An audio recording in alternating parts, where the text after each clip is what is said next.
तो स्टूडेंट्स और ऐड होते,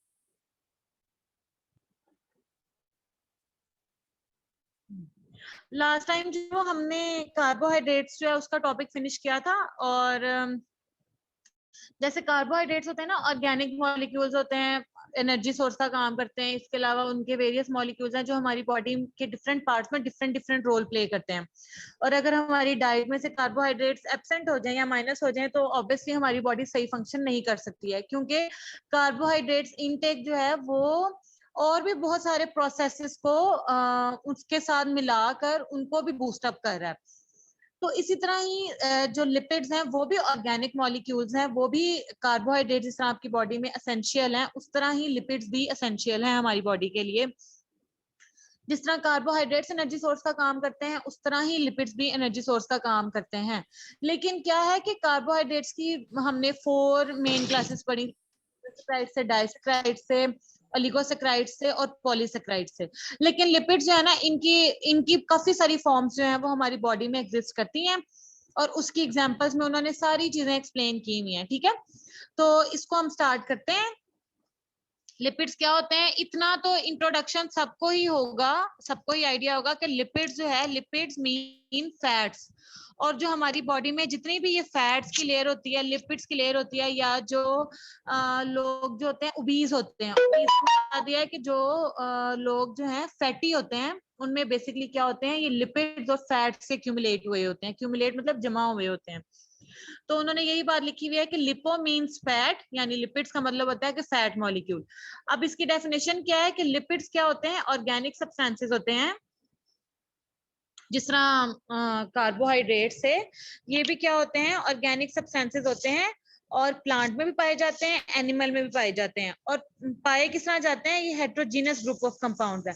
हेट्रोजीनस का मतलब मैंने आप लोगों को लास्ट टाइम भी समझाया था कि होमो मतलब होता है सेम, और हेट्रो मीन्स होता है डिफरेंट। हेट्रो मीन्स कार्बन भी हो सकता है, हाइड्रोजन भी हो सकता है, ऑक्सीजन भी हो सकता है, नाइट्रोजन भी हो सकता है, फॉस्फोरस भी हो सकता है। यानी सारे एलिमेंट जो है ना आपस में कनेक्ट होकर इसका स्ट्रक्चर बनाते हैं। तो इसलिए ये है एक हेट्रोजीनस ग्रुप ऑफ कंपाउंड्स के डिफरेंट कंपाउंड्स इसमें शामिल हैं। और क्या बना देते हैं, ये फैट्स मिलकर फैटी एसिड्स बना देते हैं। ठीक हो गया। नेक्स्ट क्या आ गया उसमें कि लिपिड्स में अब आती क्या क्या चीजें हैं। लिपिड्स में फैट्स आते हैं, ऑयल्स आते हैं, वैक्सेस आते हैं, स्टेरॉइड्स आते हैं, and defined as substances having the following properties. और इसके अलावा ये जो 4 प्रॉपर्टीज नीचे मेंशन है, इनके अंदर वो प्रॉपर्टीज भी होती हैं। तो देख लेते हैं इनके अंदर क्या क्या प्रॉपर्टीज होती हैं। पहली बात तो ये है कि ये इनसॉल्युबल होते हैं वाटर में। इनसॉल्युबल इन वाटर का मतलब ये है कि वाटर में नहीं मिक्स हो सकते हैं। तो वाटर में अगर जो चीज मिक्स नहीं होती है वो फिर ऑर्गेनिक सॉल्वेंट्स में मिक्स होती है, जैसे फ्यूल हो गया, पेट्रोल हो गया, जैसे ये सारे ऑर्गेनिक सॉल्वेंट्स जो लैब में मौजूद होते हैं ना, जैसे ईथर है, क्लोरोफॉर्म है, बेंजीन है, ये सारे ऑर्गेनिक सॉल्वेंट्स हैं। तो ये फैट्स जो है ना, ये उनमें सॉल्युबल होते हैं, वाटर में सॉल्युबल नहीं होते हैं। वाटर में इनको हम कहते हैं कि ये हाइड्रोफोबिक होते हैं। हाइड्रोफोबिक का मतलब होता है वाटर हेटिंग। H2O मतलब वाटर, वाटर हेटिंग, या फिर इसका दूसरा नाम है वाटर रिपेलिंग, मतलब वाटर को धक्का देते हैं, वाटर में अट्रैक्शन ये फील करते हैं। ठीक है, वाटर रिपेलिंग हो गए और वाटर हीटिंग हो गए। जबकि ये ऑर्गेनिक सॉल्वेंट्स में या नॉन पोलर सॉल्वेंट्स में, उनको नॉन पोलर सॉल्वेंट्स भी कहते हैं और ऑर्गेनिक सॉल्वेंट्स भी कहते हैं, उनमें ये हाइड्रोफिलिक है, यानी लविंग है। उनमें ये आराम से सॉल्युबल हो जाते हैं, मिक्स हो जाते हैं, लेकिन वाटर के लिए ये हाइड्रोफोबिक है। ठीक हो गया। सेकंड क्या है कि दे प्राइमरी बिल्डिंग ब्लॉक्स, यानी बिल्डिंग ब्लॉक जैसे हमारी बॉडी के बिल्डिंग ब्लॉक सेल्स है ना, हमारी बॉडी जो है वो सेल से मिलकर बनती है। तो इनके लिए बिल्डिंग ब्लॉक्स क्या है, फैटी एसिड्स हैं, ग्लिसरॉल है, वो मैं आपको आगे बताऊंगी कि ग्लिसरॉल और फैटी एसिड्स कैसे मिलकर लिपिड मॉलिक्यूल बनाते हैं। इसके अलावा स्फिंगोसिन है और स्टीरोल्स हैं, ये सारे इनके बिल्डिंग मटेरियल्स हैं। जैसे एक वॉल को बनाने के लिए ब्रिक्स क्या होती हैं, उसका बिल्डिंग मटेरियल होती है ना, तो इस तरह ही फैट्स को बनाने के लिए सारे उसके बिल्डिंग मटेरियल्स हैं। थर्ड पॉइंट क्या आ गया है कि in most cases they can be utilized by living organisms. Obviously living organism उस पे रिलाय करती हैं, उस पे डिपेंड करती हैं, उनकी जो एनर्जी नीड्स हैं वो इस पे डिपेंड करती हैं। Most common lipid is fat in animals and plants. वो कह रहे हैं कि अगर हम मोस्ट कॉमन लिपिड की बात करें तो एनिमल्स और प्लांट्स में फैट्स हैं, जो हम इनटेक करते हैं। ऑब्वियसली ऑयल्स, घी के अंदर, ये सब के अंदर फैट्स होते हैं। फोर्थ पॉइंट क्या आ गया आपका कि lipid use to store energy. अच्छा, अब हम कह रहे हैं ना कि कार्बोहाइड्रेट्स होते हैं वो इंस्टेंट सोर्स होते हैं, लिपिड्स भी आपके लिए एनर्जी सोर्स हैं। तो लिपिड्स में बेसिकली लिपिड्स में होता क्या है, मैंने भी बताया ना कि इसके अंदर carbon, hydrogen, oxygen, nitrogen, phosphorus कोई भी एलिमेंट हो सकता है। तो लिपिड्स के अंदर जो एनर्जी स्टोरिंग कैपेसिटी है ना, यानी कि जो उसका जो एक स्टोरिंग हाउस है, वो एक्चुअली किसकी वजह से है, जो कार्बन और हाइड्रोजन का आपस में बॉन्ड है, ठीक है, इसकी इस बॉन्ड की वजह से, और ये हाईली प्रोपोर्शनली ये प्रेजेंट होता है लिपिड्स के अंदर। हाईली प्रोपोर्शनल का मतलब ये है कि उसके स्ट्रक्चर में कार्बन हाइड्रोजन बहुत ज्यादा आता है, ठीक है, कार्बन हाइड्रोजन की जो चेन है उसके स्ट्रक्चर में बहुत रिपीट होती है, दैट्स वाई उसकी हायर प्रोपोर्शन है। हायर प्रोपोर्शन का मतलब ये है कि वो हाई अमाउंट में प्रेजेंट है। तो ये जो कार्बन हाइड्रोजन का बॉन्ड है ना, ये बेसिकली उसके लिपिड्स के अंदर एनर्जी स्टोर करता है। और जब भी हमें एनर्जी की रिक्वायरमेंट होती है तो ये हाइड्रोजन बॉन्ड ब्रेक होगा और लिपिड्स हमें एनर्जी प्रोवाइड करेंगे, ठीक हो गया। इसके अलावा उन्होंने एक और एडिशनल बात की हुई है कि इसके अंदर कार्बन हाइड्रोजन का बॉन्ड ज्यादा है as compare to carbon oxygen. Carbon oxygen कम है, कार्बन हाइड्रोजन ज्यादा है। जबकि वो कह रहे हैं कि अगर इसके अंदर कार्बन ऑक्सीजन होता ना तो ऑक्सीजन जो है उसकी डबल स्टोरेज है, अमाउंट ऑफ एनर्जी स्टोर करने की सलाहियत जो है ना डबल है, क्योंकि सी डबल बॉन्ड ओ बनता है हमेशा। हाइड्रोजन के साथ कार्बन का सिंगल बॉन्ड बनता है, ऑक्सीजन के साथ डबल बॉन्ड बनता है। लेकिन क्योंकि इसके स्ट्रक्चर में कार्बन हाइड्रोजन ज्यादा है तो इसलिए एक्स्ट्रा अमाउंट ऑफ एनर्जी ये स्टोर कर लेते हैं, और कार्बन डबल बॉन्ड ओ कम है तो इसलिए लेस अमाउंट ये स्टोर करता है। जबकि ऑक्सीजन के अंदर ज्यादा कैपेसिटी है, अगर ये ऑक्सीजन ज्यादा अवेलेबल हो ना, हाई प्रोपोर्शन में ये अवेलेबल हो, तो ये लिपिड्स हैं इससे भी ज्यादा एनर्जी स्टोर करें। बट क्योंकि ऑक्सीजन कम है, हाइड्रोजन ज्यादा है, तो इसलिए कार्बन हाइड्रोजन का जो बॉन्ड है वही मोस्टली एनर्जी जो है वो स्टोर कर लेता है लिपिड्स के अंदर, ठीक हो गया। ये थी उसकी बेसिक प्रॉपर्टीज, जो कि जो भी मॉलिक्यूल्स लिपिड्स की कैटेगरी में आते हैं ना, वो इन चारों करेक्टरिस्टिक्स को ओबे करते हैं, इन चारों करेक्टरिस्टिक्स को फॉलो करते हैं। नेक्स्ट आगे क्लासिफिकेशन ऑफ लिपिड्स के किन क्लासेस में लिपिड्स को क्लासिफाई किया गया, ठीक है। तो उनको क्लासिफाई किया गया है सिंपल लिपिड्स में, यानी सिंपल जो लिपिड मॉलिक्यूल्स होते हैं, कंपाउंड लिपिड्स में जो सिंपल से कॉम्प्लेक्स हैं, ठीक है, सिंपल से बड़े हैं। थर्ड आगे डिराइव लिपिड्स। अच्छा, अब डिराइव लिपिड्स क्या होते हैं वो मैं आपको यहीं पर बता देती हूँ कि क्या होते हैं। जैसे हम ये बात कहते हैं ना कि ए ने बनाया बी, बी ने बनाया सी, सी ने बनाया डी, ठीक है, यानी हम यहाँ पर ये कहना चाह रहे हैं और ए से भी आया है, डी जो है वो सी से भी आया है, बी से भी आया है और ए से भी आया है। तो इसका मतलब ये है कि हम आसान अल्फाज में ये कह सकते हैं कि बी डिराइव हुआ है ए से, यानी बी निकला है ए से, या बी बना है ए से, ठीक है। सी बना है बी और ए से, डी बना है सी से भी, बी से भी और ए से भी, यानी डी डिराइव हुआ है सी से, बी से और ए से, सी डिराइव हुआ है बी से और ए से, यानी सब एक दूसरे से डिराइव हुए हैं। तो इसी तरह ही जो लिपिड्स एक दूसरे से मिलकर बनते हैं, यानी ये वाला मॉलिक्यूल भी आ गया, ये मॉलिक्यूल भी आ गया, ये वाला मॉलिक्यूल भी आ गया, तीनों ने कंबाइन किया, तीनों ने कंबाइन करके एक ये मॉलिक्यूल बना दिया। एग्जांपल बताऊंगी तो आपको क्लियर हो जाएगा कि डिराइव लिपिड्स हम इनको क्यों कह रहे हैं, कि मतलब किस तरह से डिराइव हुए हैं। डिराइव ये इस तरह से हुए हैं कि कोई किसी ने इसको फॉस्फेट ग्रुप दे दिया है, किसी ने इसको अपना हाइड्रोक्सिल ग्रुप दे दिया है, किसी ने इसको अपना लिपिड वाली चेन दे दिया, यानी इस तरह करके इनको डिराइव लिपिड्स कहा जाता है, क्योंकि ये दूसरों से मिलकर बनते हैं या दूसरों से निकलते हैं। तो सबसे पहले ऑब्वियसली हम पढ़ेंगे सिंपल लिपिड्स क्या होते हैं। तो इस क्लास में उन्होंने क्या कहा है कि इस क्लास में आते हैं फैट्स, ऑयल्स एंड वैक्सेस। तो अब हम पढ़ लेते हैं कि फैट्स, ऑयल्स और वैक्सेस जो है वो किस तरह से लिपिड्स बनाता है। सबसे पहले आ गया फैट्स एंड ऑयल्स। तो इसका पहले मैं आपको रिएक्शन बता देती हूँ कि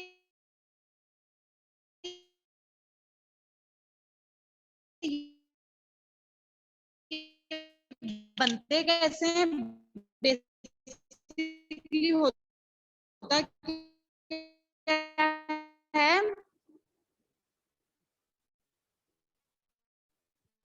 मॉलिक्यूल ग्लिस molecule one of the intermediate carbohydrate metabolism intermediate में इसका मॉलिक्यूल है जब जब हमारी बॉडी में कार्बोहाइड्रेट मेटाबॉलिज्म होता है ना, यानी कार्बोहाइड्रेट मेटाबॉलिज्म से मुराद है कि ग्लाइकोलाइसिस हो रही होती है ग्लूकोज बॉडी में के दौरान, यानी ग्लूकोज के मेटाबॉलिज्म के दौरान एक इंटरमीडिएट मॉलिक्यूल बनता है जिसको कहते हैं ग्लिसरॉल। ग्लिसरॉल जो है उस कार्बोहाइड्रेट मेटाबॉलिज्म से आता है और इसके साथ मिलते हैं। फैटी एसिड्स से मुराद ये है कि 3 fatty acids, fatty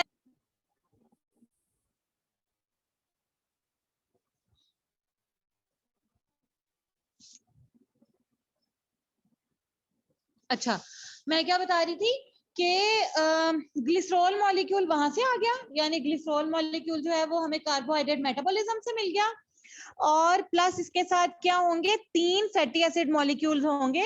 fatty acids को भी फैट्स ही बोलते हैं, ठीक है। तो फैटी एसिड हम उनको बेसिकली एसिड क्यों बोल रहे हैं, एसिड इसलिए बोल रहे हैं क्योंकि उसके पास 3 कार्बोक्सिलिक एसिड होते हैं। कार्बोक्सिलिक एसिड ये होता है COOH, तो उसके साथ 3 carboxylic acid, 3 carboxylic groups attach होंगे। तो जैसे ही ग्लिसरॉल रिएक्ट करेगा इसके साथ, रिएक्ट करने के बाद रिएक्शन परफॉर्म होगा ऑब्वियसली किसी ना किसी एंजाइम की मौजूदगी में, जो कि एंजाइम होता है लाइपेज, और वो क्या बना देगा, ट्राइग्लिसराइड्स, जिसको हम कहते हैं कि वो या तो फैट्स होंगे या ऑयल्स होगा, ठीक है। फैट्स और ऑयल्स दोनों को बताने के लिए उन्होंने समराइज करके वर्ड लिख दिया वहां पर, ट्राइग्लिसराइड्स प्लस 3 कार्बन डाइऑक्साइड के मॉलिक्यूल रिलीज होंगे प्लस 3 वाटर के मॉलिक्यूल रिलीज होंगे, ठीक हो गया।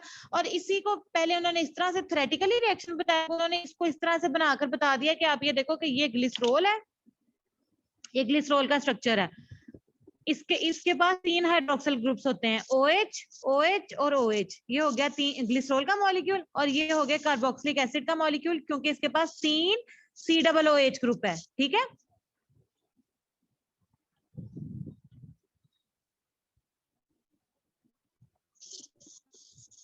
ठीक हो गया। तो ये इन दोनों ने कंबाइन किया, कंबाइन करने के बाद इन्होंने ट्राइग्लिसराइड बना दिया, प्लस 3 कार्बन डाइऑक्साइड और 3 वाटर मॉलिक्यूल, ठीक हो गया। ट्राइग्लिसराइड्स कैसे कह रहे हैं कि आप यहाँ पर देखो कि ये 3 उसके साथ ग्लिसराइड ग्रुप अटैच हो गए हैं, तो इस तरह करके ये जो एंड पर बना देते हैं वो ट्राइग्लिसराइड, वो बेसिकली क्या है, फैट्स हैं और ऑयल्स हैं। अच्छा, अब हम इसकी थ्योरी पढ़ लेते हैं कि थ्योरी में क्या लिखा हुआ है, कि ये एस्टर्स होते हैं फैटी एसिड्स के ग्लिसरॉल के साथ। एस्टर्स क्यों कह रहे हैं, क्योंकि जो ट्राइग्लिसराइड है ना, ये जो स्ट्रक्चर बना है, इनके दरमियान में जो बॉन्डिंग होती है ना, उसको एस्टर लिंकेज कहते हैं। यानी एस्टर लिंकेज के, जैसे हमने कार्बोहाइड्रेट से पढ़ा था ना कि कार्बोहाइड्रेट से जो शुगर मॉलिक्यूल्स होते हैं उनके दरमियान में कौन सा बॉन्ड होता है, ग्लाइकोसिडिक बॉन्ड होता है। हमने ये बात बोली थी ना कि इनके दरमियान में ग्लाइकोसिडिक बॉन्ड होता है। तो इस तरह ही फैट्स और ऑयल्स जो है ना, ट्राइग्लिसराइड्स हैं, इनके दरमियान में एस्टर बॉन्ड होता है। ये बात आपने याद रखनी है, ये बात ऑब्जेक्टिव में भी आ सकती है कि कार्बोहाइड्रेट्स के दरमियान में ग्लाइकोसिडिक बॉन्ड होता है और ट्राइग्लिसराइड्स के दरमियान में एस्टर बॉन्ड होता है, एस्टर लिंकेज होता है। इसलिए उसको बोल रहे हैं कि ये क्या है, asters of fatty acids and glycerols हैं, जिसको हम ट्राई हाइड्रोक्सी अल्कोहल भी बोलते हैं। ट्राई हाइड्रोक्सी क्यों कह रहे हैं, क्योंकि 3 हाइड्रोक्सिल ग्रुप है, हाइड्रोक्सी, और अल्कोहल इसलिए कह रहे हैं क्योंकि जब हाइड्रोक्सिल ग्रुप अटैच हो जाता है तो वो अल्कोहल बन जाती है, ठीक हो गया। तो नेक्स्ट उन्होंने इसको क्या कहा है कि उनको हम कहते हैं ट्राइग्लिसराइड भी कह सकते हैं, ट्राइग्लिसरॉल भी कह सकते हैं, फैट भी कह सकते हैं। अच्छा, अब जब ये जो ट्राइग्लिसरॉल मॉलिक्यूल है ना, यानी ये ट्राइग्लिसराइड कह दो या ट्राइग्लिसरॉल कह दो या फैट कह दो, जब ये लिक्विड स्टेट में मौजूद होता है ना तो उसको ऑयल कहते हैं, ठीक है। यानी ये जो ट्राइग्लिसराइड्स को टैग भी बोलते हैं, शॉर्ट फॉर्म में इसको हम टैग कहते हैं। तो जब ये ऑयल फॉर्म में होते हैं ना, यानी जब ये लिक्विड फॉर्म में हो ना, तो उसको हम कहते हैं कि ये ऑयल है। तो जो बेसिकली जो हम ऑयल यूज करते हैं ना, जो घरों में यूज होता है, वो ट्राइग्लिसराइड की लिक्विफाइड फॉर्म होती है, ठीक हो गया। अच्छा, अब जब आप ग्लास ऑफ वाटर लो और ग्लास ऑफ वाटर में आप few drops of oil add करो, तो आप ये ऑब्जर्व करोगे कि ऑयल तैर कर ऊपर आ जाता है। यानी ऑयल जब वाटर की सरफेस पे रहता है, क्यों रहता है, क्योंकि ऑयल और फैट्स की स्पेसिफिक ग्रेविटी जो है वाटर की ग्रेविटी से कम होती है। स्पेसिफिक ग्रेविटी जो है इसकी होती है 0.8 ऑयल की, जो कि वाटर की ग्रेविटी से कम है। इसकी वजह से वाटर नीचे बैठा रहता है और ऑयल जो है ऊपर आ जाता है, ठीक हो गया। ये भी बहुत इंपॉर्टेंट एमसीक्यू है। और ये शॉर्ट आंसर भी आ सकता है कि क्यों why oil floats on the surface of water. तो आपने इसका आंसर ही लिखना है, क्योंकि फैट्स और ऑयल की स्पेसिफिक ग्रेविटी जो है वाटर की स्पेसिफिक ग्रेविटी से कम होती है। दैट्स व्हाई ऑयल जो है वो वाटर की सरफेस के ऊपर स्प्रेड हो जाते हैं, वाटर की सरफेस के ऊपर तैरते हैं, ठीक है, स्विम करते हैं। ठीक है, ये हो गया आपका ऑब्जेक्टिव पॉइंट ऑफ व्यू से, और यहाँ पर हमने फैट्स और ऑयल्स पढ़ लिया। अब नेक्स्ट कैटेगरी आ गई सिंपल लिपिड्स की, वैक्सिस। वैक्सिस बच गई है, तो अब हम वैक्सिस को स्टार्ट करते हैं कि वैक्सिस क्या होते हैं।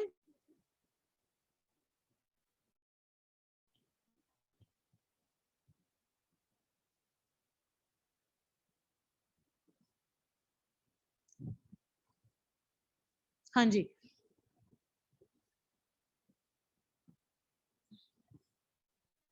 अच्छा, वैक्सीज की डेफिनेशन क्या लिखी हुई है कि ये भी एस्टर्स होते हैं, वो मैंने आपको बता दिया कि सारे लिपिड्स के दरमियान में एस्टर बॉन्ड होता है, तो हम इसको ये बोलेंगे कि ये एस्टर्स होते हैं।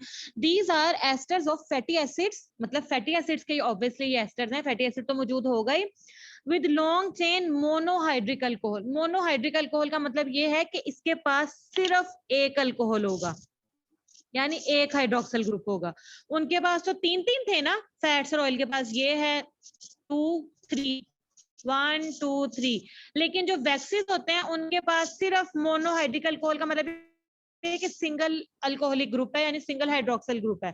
तो इसको हम बोलते हैं कि ये जो सिंगल अल्कोहलिक ग्रुप या जिसके पास सिंगल हाइड्रोक्सिल ग्रुप होता है उसको हम किस कैटेगरी में शामिल करते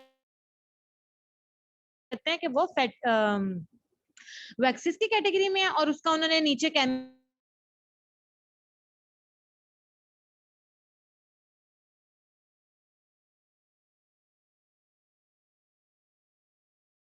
उन्होंने लिखा हुआ है कि RCOOH, यानी एक सिंगल ऑक्सिलिक ग्रुप होगा क्या कि ये जो H है ये रिप्लेस हो जाएगा इस R के साथ, यानी R यहाँ आके लग जाएगा और ये H इस OH के पास लग जाएगा, तो क्या बन जाएगा RCOOR।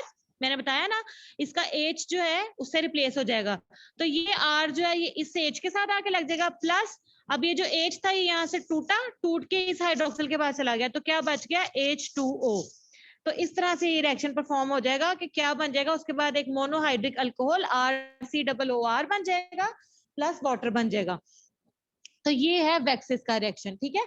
अब सवाल भी ये पैदा होता है कि एक्चुअली ये वैक्सीज जो है ये होती कहाँ है, इनकी अक्रेंस कहाँ है, यानी ये कहाँ मौजूद होती हैं। तो ये जो वैक्सीज होती हैं ये वाइड स्प्रेड होती हैं नेचर में सिक्रीशन की फॉर्म में। अच्छा, अब इसकी एग्जांपल हम ऐसे लेते हैं कि जैसे कोई भी इंसेक्ट आ जाए, यानी जो भी जो कीड़े मकोड़े होते हैं अक्सर किचन में आ जाते हैं, घरों के अंदर आ जाते हैं, इस तरह के मौसम में तो बहुत ज्यादा आते हैं। तो जब आप उनको हिट करो, यानी जब आप उनको मारते हो, अगर आप अपने उनको शूज से मारते हो, जैसे पाँव पर रख दिया तो वो मर जाते हैं, या अगर आपने किसी चीज से उसको मारा है, तो आपने ये ऑब्जर्व किया होगा कि उनकी जो स्किन होती है या जो उनकी नेचर होती है वो स्टिकी होती है, यानी अगर आपने अपने शूज से मारा है तो वो उसके साथ भी चिपक जाते हैं, या आपने उसको किसी जगह पे मारा है, सपोज किसी शेल्फ पे मारा है, या अगर आपने उसको वॉल पे मारा है तो वो दीवार के साथ भी चिपक जाते हैं। तो बेसिकली उनकी जो सिक्रीटरी नेचर होती है ना वो वैक्स की वजह से होती है, क्योंकि उनकी बॉडी जो है वो इन वैक्सीज से ही मिलके बनी होती है। जो हमारी बॉडी जो होती है वो बेसिकली लिपिड फैट से मिलके बनी है ना, तो इंसेक्ट्स में जो लिपिड फैट्स होते हैं ना वो वैक्स की फॉर्म में होते हैं। तो उनकी बॉडी में जो सिक्रीशन है ना वो इसी तरह ही वैक्सीज के फॉर्म में होती है, जिसने उसको प्रोटेक्ट किया होता है। तो जब हम उसके ऊपर हिट करते हैं तो वो जो वैक्स है वो एक सिक्रीशन रिलीज करता है, जिसकी वजह से वो थोड़ी सी थिक होती है और वो चिपकती है, जिसमें उन्होंने एग्जाम्पल दी है हनी बी वैक्स की, यानी हनी बी के शहद से जो वैक्स बनती है वो उसकी एग्जांपल दी है। फर ऑफ एनिमल्स, एनिमल्स की जो फर होती है उसमें सर्टेन एनिमल ऑयल, यानी कुछ एनिमल ऑयल्स की एग्जांपल दिया, और एक उन्होंने एग्जांपल दिया है कि जो वेल है ना, जो वेल फिश है उसकी भी जो आउटर स्किन है वो वैक्स से मिलकर बनी है। तो अगर कोई पूछे कि वैक्सेस जो फैटी एसिड की क्लास है वो उसकी अकरेंस कहाँ पर है, तो आप आराम से बता सकते हो कि एनिमल की जो स्किन आउटर लेयर होती है उसमें मौजूद होती है, प्लस जो वेल फिश है उसकी आउटर लेयर भी वैक्स से मिलकर बनी है। नेक्स्ट आ गया ह्यूमन सिक्रीशन में ये वैक्स कहाँ मौजूद होती है, तो ह्यूमन सिक्रीशन में यही जो स्किन के ऊपर वैक्स मौजूद होती है उसको सीबम वैक्स बोलते हैं। जो ह्यूमन की स्किन के ऊपर ग्लैंड्स होते हैं ना उनको हम सीबम ग्लैंड्स बोलते हैं, जो स्वेट भी प्रोड्यूस करते हैं, ठीक है, और जो आपको ठंडक का भी इफेक्ट देते हैं, कूलिंग इफेक्ट भी देते हैं। तो जो उसके ऊपर सिक्रीशन बनती है ना वो बेसिकली क्या होती है, सीबम वैक्स होती है। तो sebum is a secretion of human skin having waxes, यानी उन्होंने क्या कहा कि ये स्किन के ऊपर मौजूद होती है और ये स्किन को बेसिकली क्या प्रोवाइड कर रही है, स्किन को मॉइस्ट कर रही है, यानी स्किन को ड्राई नहीं होने दे रही। जिनकी स्किन सर्दियों में अक्सर ड्राई हो जाती है ना, इसका मतलब ये है कि सीबम ग्लैंड्स जो है ना सीबम कम प्रोड्यूस कर रहे हैं, या सीबम ग्लैंड्स जो है वो वैक्स कम प्रोड्यूस कर रहे हैं, ठीक है। तो ये क्या करती है, जितना ज्यादा वो सीबम होगा ना वो उतना ही बॉडी को मॉइस्चर रखेगा, यानी उसको ड्राई नहीं होने देगा, प्लस उसको फ्लेक्सिबल बनाएगा। इसलिए आपने ये फील करो तो हमारी जो स्किन होती है वो फ्लेक्सिबल होती है ना बेसिकली। इसके अलावा प्लांट वैक्स जो है ना, वो प्लांट वैक्स है तो ऑब्वियसली प्लांट सेल में होगी, तो प्लांट के जो सेल वॉल के इर्द गिर्द जो आउटर लेयर होती है ना वो क्यूटिकल होती है, और क्यूटिकल भी क्या होती है, वैक्सीन नेचर होती है, ठीक है। तो यहाँ पर जो है ना ये सारे वैक्स और ये समझ लो कि फैटी एसिड्स, लिपिड लेयर्स जो है ना ये यहाँ पर मौजूद है। ठीक हो गया। नेक्स्ट आगे यहाँ पर हमारे सिंपल लिपिड फिनिश हो गए, जिसमें हमने फैट्स, ऑयल्स और वैक्सेस को पढ़ लिया। नेक्स्ट आगे हमारे कंपाउंड लिपिड्स। तो कंपाउंड मैंने आप लोगों को पहले भी बताया कि कंपाउंड को हम कॉम्प्लेक्स लिपिड्स भी कहते हैं, ये उससे बड़े हैं, यानी सिंपल लिपिड से बड़े हैं। तो इनको पढ़ लेते हैं, पहले इसकी डेफिनेशन पढ़ लेते हैं कि ये भी क्या होते हैं, वही एस्टर्स होते हैं फैटी एसिड्स के, लेकिन इनके अंदर एडिशनल ग्रुप्स मौजूद होते हैं। सिंपल में तो सिर्फ ये था ना कि सिंपल सिंपल फैट है या सिंपल ऑयल है या सिंपल वैक्स है, लेकिन कंपाउंड लिपिड्स क्या होते हैं, कंपाउंड लिपिड्स जो है वो प्रोटीन के साथ भी मिला के ग्रुप बना लेते हैं, कार्बोहाइड्रेट्स के साथ भी मिला के बना लेते हैं। अगर ये कार्बोहाइड्रेट्स के साथ बना लेना, ये आपके हो गए लिपिड्स।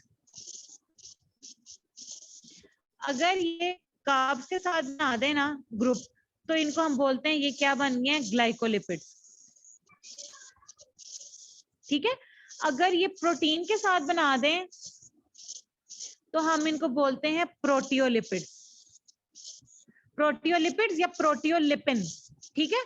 तो यहां से पता चलता है कि जब ये लिपिड सेपरेट ना रहें, ये कोई और बायोकेमिस्ट्री के ऑर्गेनिक मॉलिक्यूल्स के साथ जब बॉन्ड बना लेते हैं ना, तो इनको हम बोलते हैं कि ये अब कॉम्प्लेक्स लिपिड्स बन गए हैं या फिर ये कंपाउंड लिपिड्स बन गए हैं। तो अब यहाँ पर आप देखो कि जो ग्लाइकोलिपिड्स की जो नए मॉलिक्यूल्स बिल्ट हुए हैं और ये जो प्रोटियोलिपिन जो नए मॉलिक्यूल्स बिल्ट हुए हैं, ये बेसिकली क्या है, ये हैं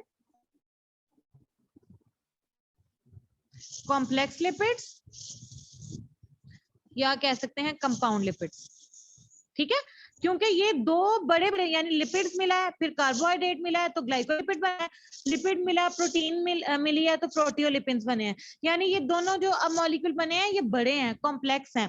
ठीक है। तो इसलिए हम क्या कह रहे हैं कि इनको हम कंपाउंड भी लिपिड्स कह सकते हैं, कॉम्प्लेक्स लिपिड्स भी कह सकते हैं। अब इनको उन्होंने 4 फर्दर क्लासेस में डिवाइड किया है।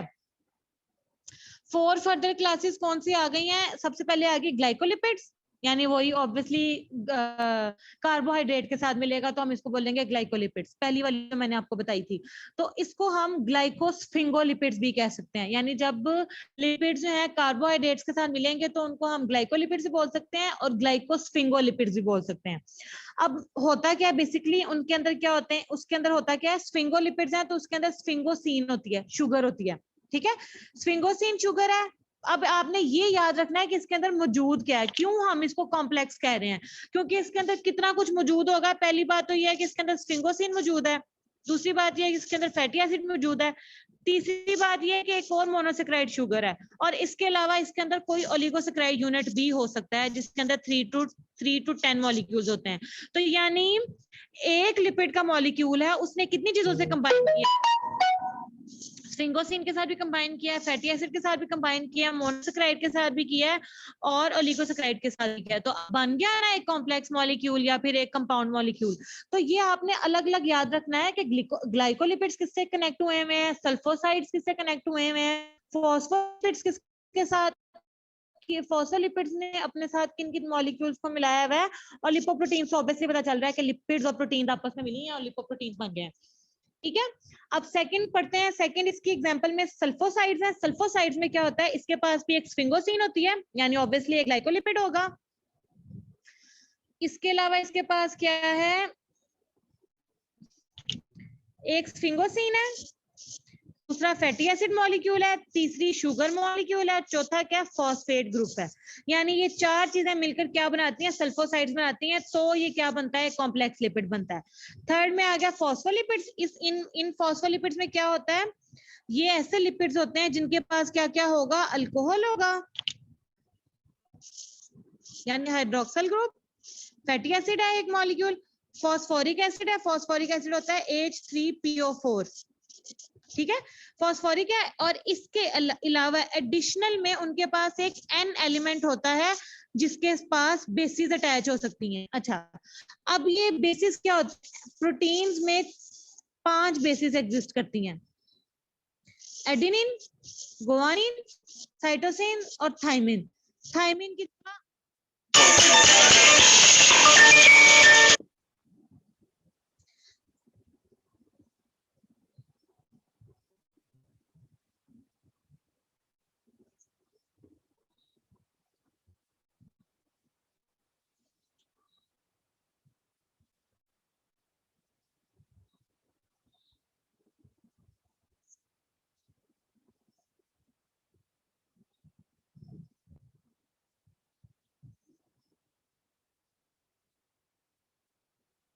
कहाँ चला गया, हाँ, तो मैं आपको बता रही थी कि इसके पास क्या क्या होता है, अल्कोहल भी हो सकती है, फैटी एसिड भी हो सकता है, फॉस्फोरिक एसिड भी हो सकता है, और